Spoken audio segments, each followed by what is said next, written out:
প্রতিবন্ধকতা তৈরি করতে পারেনি। এখন 3 নম্বর শট গোল করলে ব্যবধান কমবে।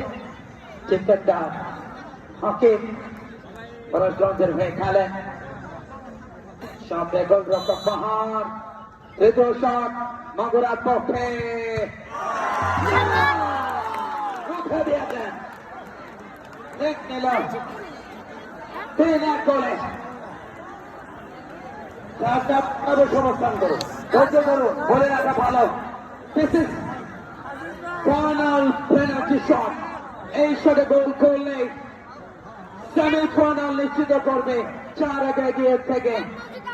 বন্ধু আমরা সমাজ কল্যাণ সংঘ নির্ধারিত সময়ে 1-1 ফাইনাল পেনাল্টি শট।